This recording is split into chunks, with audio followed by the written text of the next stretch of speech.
समय बहुत कम बचा है और टेंशन वो तो बढ़ती ही जा रही है ना।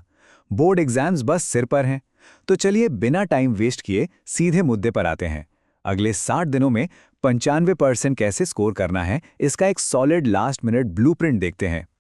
एक बात ईमानदारी से बताइए, देर रात जब नींद नहीं आती तो यही ख्याल दिमाग में घूमता है ना, राइट? कि यार पूरा साल निकल गया, प्री बोर्ड में भी नंबर कुछ खास नहीं आए, क्या अब गेम ओवर हो गया? देखिए, ये जो डर है ना, ये बिल्कुल रियल है। और यकीन मानिए, इस नाव में आप अकेले नहीं हैं। बहुत सारे स्टूडेंट्स ऐसा ही महसूस कर रहे हैं। तो सबसे बड़ा सवाल, क्या ये सच में पॉसिबल है? क्या सच में 95% आ सकते हैं? तो इसका जवाब है एक बहुत बड़ा वाला हाँ, बिल्कुल आ सकते हैं। लेकिन एक शर्त है, अगले 60 दिन हमें वो बिल्कुल नहीं करना जो बाकी 99% स्टूडेंट्स कर रहे हैं। हम यहां से बातें नहीं करेंगे, हम एक ठोस, एक प्रैक्टिकल स्ट्रैटेजी पे काम करेंगे। तो ठीक है, अब उस डर को थोड़ी देर के लिए साइड में रखते हैं और सीधे सॉल्यूशन की बात करते हैं। हमारी पूरी की पूरी स्ट्रैटेजी एक बहुत ही पावरफुल प्रिंसिपल पे बेस्ड है, जिसे कहते हैं 80-20 रूल। और बस इसको समझ लेना जीत की तरफ आपका पहला कदम होगा। देखिए, इस पॉइंट पर आके असली प्रॉब्लम टाइम की नहीं है, प्रॉब्लम है डायरेक्शन की। अगर अब आप पूरा का पूरा सिलेबस लेके बैठ गए ना, तो ये फेल होने का पक्का वाला टिकट है। अब हार्ड वर्क का नहीं, स्मार्ट वर्क का टाइम है। अब स्ट्रैटेजी बदलने का टाइम है। इसे कहते हैं परेटो प्रिंसिपल। अब ये पढ़ाई पर कैसे अप्लाई होता है? बहुत सिंपल है। आपके सिलेबस का सिर्फ 20% हिस्सा ऐसा होता है जिससे आपके एग्जाम के 80% सवाल बनते हैं। तो हमारा मिशन क्या है? हमारा मिशन है उस कीमती 20% हिस्से को ढूंढ निकालना और उस पर अपनी पकड़ एकदम मजबूत कर लेना। तो अब सवाल ये उठता है कि भाई उस 20% हिस्से को पहचाने कैसे? इसका जवाब छिपा है पिछले 5 साल के पेपर्स और लेटेस्ट सैंपल पेपर्स के एनालिसिस में। और अच्छी खबर यह है कि ये सारा मेहनत वाला काम आपके लिए पहले ही कर दिया गया है। तो बस तैयार हो जाइए उन डू और डाई चैप्टर्स की लिस्ट के लिए, जो आपका स्कोर सीधा आसमान पर ले जाएंगे। तो चलिए अब आते हैं इस पूरे एनालिसिस के सबसे जरूरी हिस्से पर। ये वो चैप्टर्स हैं जिन्हें अगले 30 दिनों में आपको अपनी टॉप प्रायोरिटी पर रखना है। मतलब सबसे पहले इन्हीं को निपटाना है। पेन और पेपर लेकर बैठ जाइए। शुरू करते हैं साइंस से। इन 4 यूनिट्स पर फोकस करना है। सबसे पहले लाइफ प्रोसेसेस, अकेले 9 से 10 नंबर पक्के हैं इससे।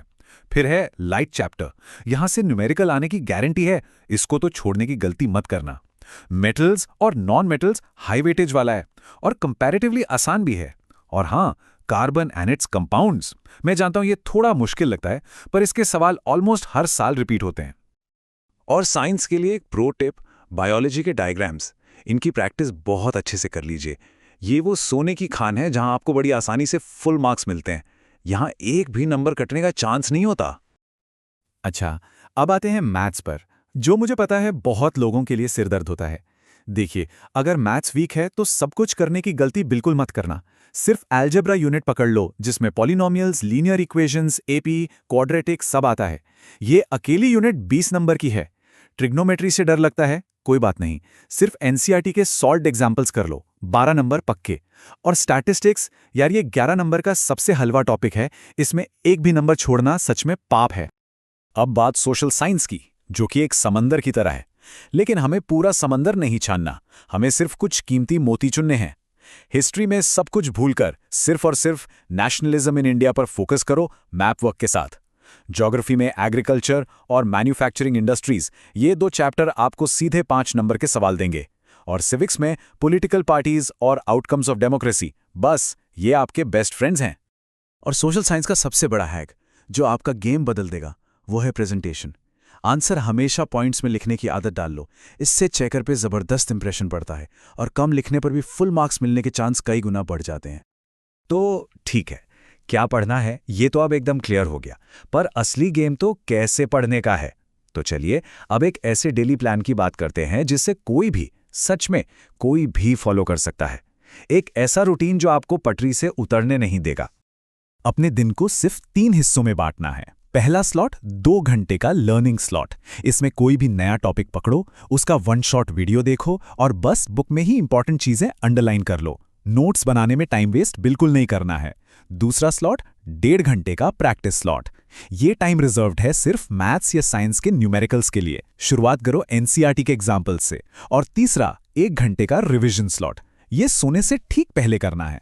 एसएसटी या इंग्लिश का कोई चैप्टर उठाओ और बस कहानी की तरह पढ़ जाओ। रटना नहीं है, सिर्फ पढ़ना है। तो कुल मिला के दिन के सिर्फ 4.5 घंटे की फोकस्ड सेल्फ स्टडी, ना इससे ज्यादा ना इससे कम।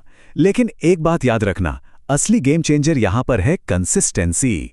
एक भी दिन का ब्रेक लिया मतलब आप रेस में पीछे हो गए। एक दिन चूका तो समझ लो 1% मार्क्स गए।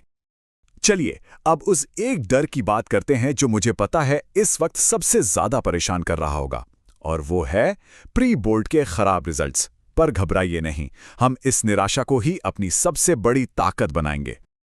एक बात दिमाग में एकदम फिट कर लीजिए, प्री बोर्ड के नंबर आपकी फाइनल मार्कशीट नहीं है। प्री बोर्ड जानबूझकर मुश्किल सेट किए जाते हैं। उनका मकसद आपको डराना नहीं होता, बल्कि फाइनल जंग के लिए तैयार करना होता है। आपकी कमजोरियां आपको दिखाना होता है। फाइनल बोर्ड का पेपर हमेशा एक सेट पैटर्न पर आता है और वो प्री बोर्ड से आसानी होता है। यकीन मानिए, अपनी कहानी का क्लाइमैक्स बदलने का मौका अभी भी आपके हाथ में है।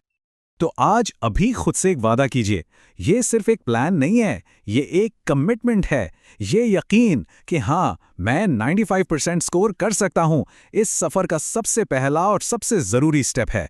तो अब जाइए और इस प्लान को हकीकत में बदल दीजिए। All the best.